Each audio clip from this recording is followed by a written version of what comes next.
Morning, everybody. I will give it a few minutes, see who logs on. It's still pretty early, but a lot of people getting ready for work. Got good news, personal good news for myself. I got approved by the nuclear clearance process, military, police, OPP, the works. A long process, longer than I wanted to go through. But I'm approved, so I'll be going to work in Ontario nuclear. So I'm happy about that. That's taken a lot longer than I wanted to. But I'm happy about that. So I'm going to know next week which plant I'm going to. And of course, it's the one I wanted. And it's long term for me. So I'll be doing the travel back and forth from Alberta to Ontario. Whew, what a process. Took several months. But I want to go into a little bit more here. The Toronto Sun this morning goes into detail on economics. Just 2 days ago, a lot of you shared, my followers shared Solomon's write-up, going into a lot of the works that I completed more than 4 years ago, and then they start looking at these international laws, start looking at how Alberta would sit should it officially separate from Canada. And of course, its ability to sit on that international stage grants it many powers of international law not afforded to us inside Confederation, a landlocked region inside a tidewater country. And I haven't turned my notifications off this morning. Not good. Watch now, people start messaging just because. However, so that's good. We're seeing that stuff come in. I'm happy that's out. I don't get into it too much because for me, and a lot of my loyal followers know, I've already addressed this more than 4 years ago. It was part of my 2019 platform. And now we're watching the economic reality of the debt. And I put the link in for everybody to read the story this morning. Just came out an hour ago. I did get a heads up from that. And I was reading that article before it got released. It's good. It gets into the debt levels. It matches all my numbers, as I've warned so many of you about where Alberta's going, how we've been on that road since Stephen Harper, and how absolutely Albertans, Stephen Harper orchestrated this, first by getting rid of Ralph Klein, which I can tell you all clearly, that had been an agenda with Stephen Harper from 2001 leading all the way up to 2006. This is why I struggle with autonomy and the absolute fair deal that isn't really achievable inside Confederation. It's a scam for Albertans to follow, thinking that you can get all of these strengths. Meanwhile, through Section 91, Ottawa imposes a whole bunch of new changes to absolutely steal all those powers back from you, especially in taxation or through banking. Nothing is ever as it seems within the Constitution of Canada. I've known this for a long time. I've put a lot of time into that. And I'm fortunate I have world academics that have brought me forward. A lot of you are seeing on my posts, some of those individuals chime in. And if you look at who they are, you can say what you want to say, but these people are world-renowned, published extensively, and when they make a claim or they state things, it's pretty hard to say that person isn't legit, because they absolutely are. So Toronto Sun today, they go into a whole bunch into how our debt is exploding.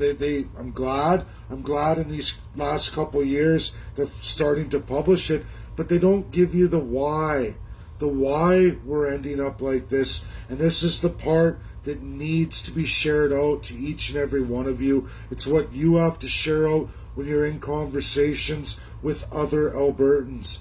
Now, my numbers are there now, published today by none other than the Toronto Sun, by Ontario economists. They go through all of the provinces in relation also as well to the federal debt accumulation, but why we are there and how we got that debt. It's not just that the provinces are radically borrowing. I know they are, but why are they radically borrowing?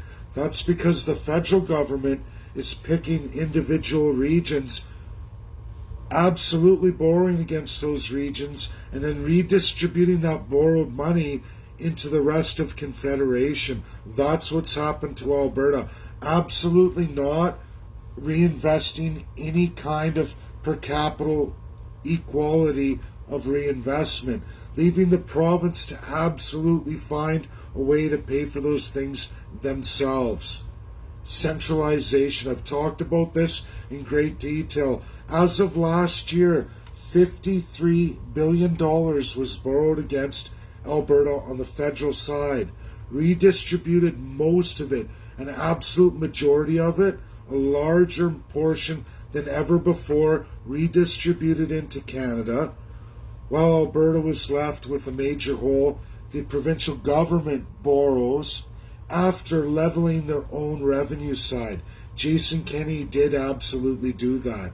He did that with a number of acts and legislature, one major one that nobody wishes to address is Bill 32 and the absolute supreme consequences of that. And yes, that's labor.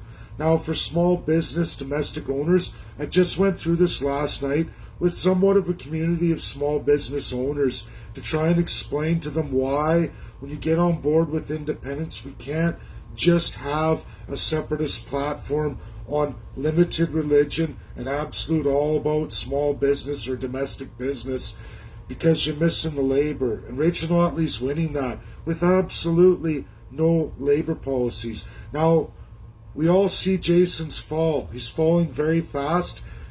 It's a one-term, one-hit wonder here. He's not going to be re-elected no matter what he does, because he's not willing to upset his globalist handlers. He's not. He's never going to backtrack on Bill 32, which has absolutely chased the working class away from him.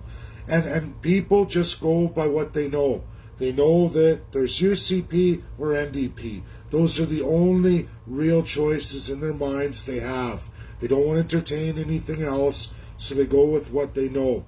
I want labor. I want my family, even if those policies aren't there. And that's why we have to look at this in separation groups. You have to look at labor policies, both in labor relations and actual just labor laws, labor code for the non-union, if you want to call it that. And these two things have to be addressed. If you don't address them, you're letting go of almost 500,000 voters that are absolutely going to NDP.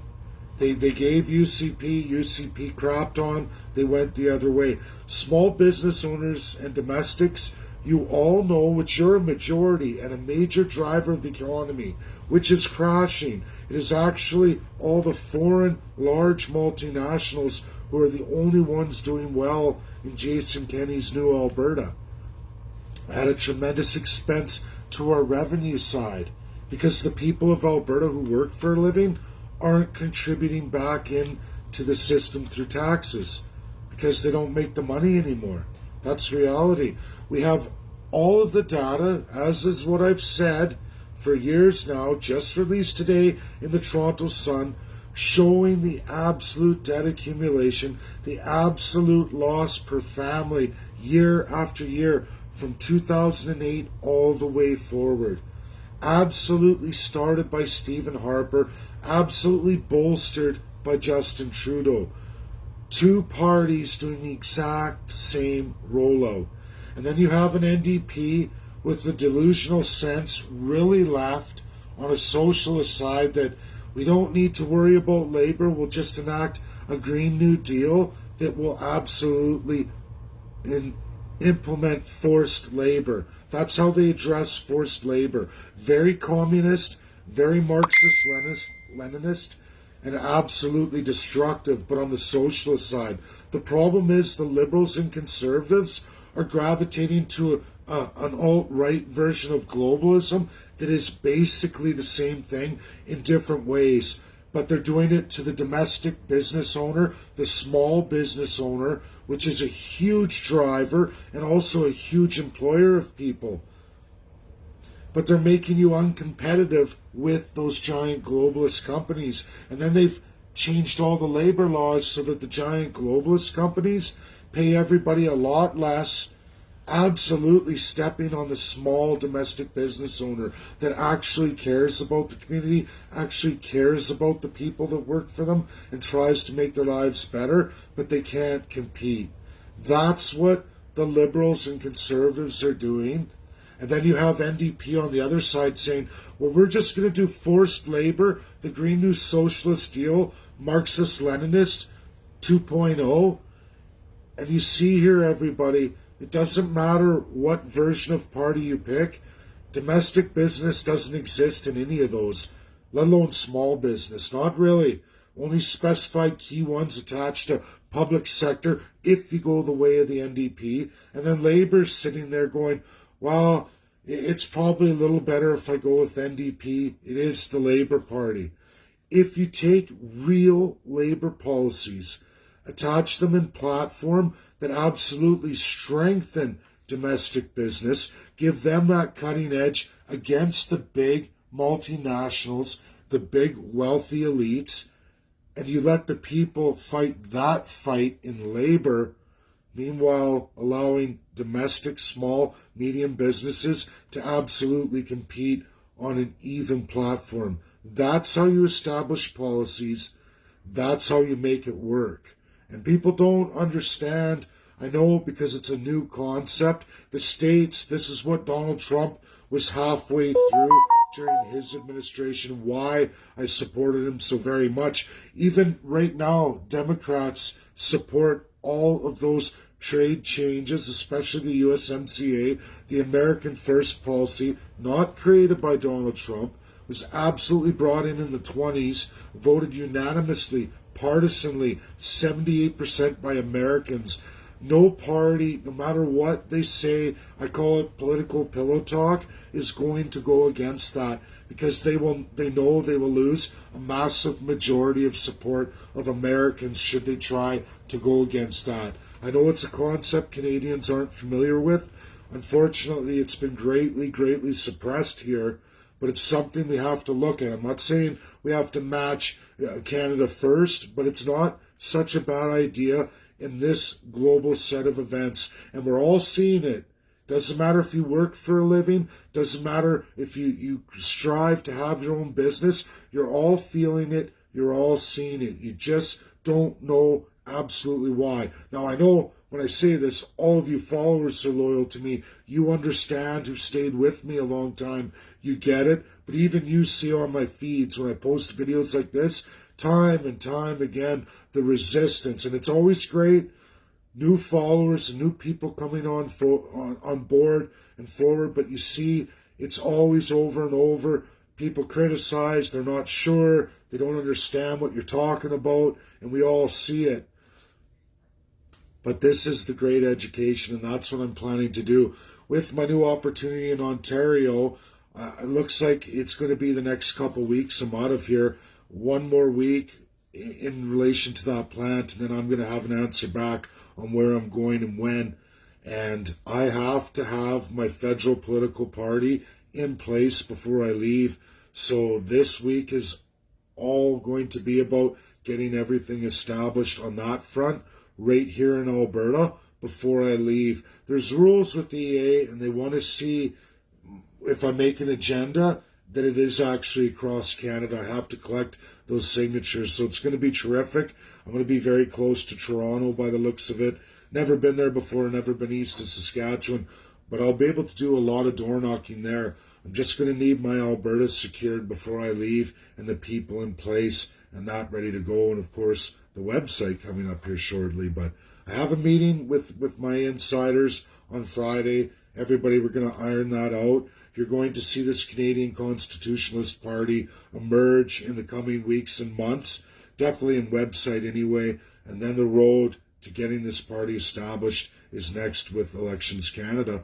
And it's going to be terrific, a massive education for everybody, every province, the federal, and also for those who wish to pursue independence. We're going to go through constitutional design, constitutional amendment, constitutional dismemberment. We're going to have the best experts in the world. And if anyone doubts me, I know my loyal followers don't, look at the people who chime in on my feeds when they come in or when I tag. It's all real, and I'm making grounds right through the USA. I'm making grounds worldwide in academia. Pretty monumental stuff for just a small town Alberta boy. Not bad, not bad. And that's from doing the work, persevering, and staying the course, learning everything you can, and respecting people for the knowledge they can bestow upon you. Absolutely reading everything you can and applying it. And then that's really been fruitful for me. And we are watching the needle move. Tick, tick, tick all the time. And as the years have been going on, is it moving as fast as everyone would like it? No. But a lot of people are not educated or on board yet, and I realize that too. I've been very patient, even though I get upset with a lot of narratives, but we are going to come on board, and it's going to get better and better. Believe me here, it is going to get better. We have to keep calling out these politicians. We have to call out academia, and we have to call out the media. And you know what? When you do, and you're factual, and in your narratives, and you stay the course, they start to move. Is it monumental? No. But every little story, every tick of the needle back the other way, back to what we used to be, is terrific. And I think we're going to get there, and you should all have faith. It's going to work out. That doesn't mean we don't stop criticizing. We don't stop holding people to account. And maybe that means a lot of protests. Some people commented about the international airport in Calgary. Maybe that is an excellent idea. Maybe a protest set for the Calgary International Airport on immigration. Maybe that is an absolute great idea. And maybe it's something we should all look at and stop allowing politicians to do whatever they want. Call themselves conservative, NDP, liberal, but share in a gross abuse of the people. I think it's time that we start forming groups, put aside our differences and our beliefs, and unite under what is, and work together. And that's what we have to do. And that's why it's so important to go across country in a massive education, to bring people out of the dark ages, so to speak, to stop politicians from having this gross power and control over the masses with absolute lies. And that's what we're facing here. And it's destroying Canada. And we, the people, are allowing that to happen. That's what's happened. It's what's caused us to be pushed into independence right here in Alberta and other regions who are looking at it throughout Canada. And that's why this education has to go. Anyways, everybody, that's my little update this morning. I put the link in. Read the Toronto Sun article. It's not very old. Like I said, it's about 45 minutes old now. Maybe an hour and 45, sorry, I should say. But I got another email too here. I got to check. This is important. Thanks, everybody. Pretty happy, pretty stoked. Got a lot of work to do over the next week and a half before I'm out and about. So pretty stoked. Things are coming. Needle twick by needle twick. It's coming. It's good. Bye now.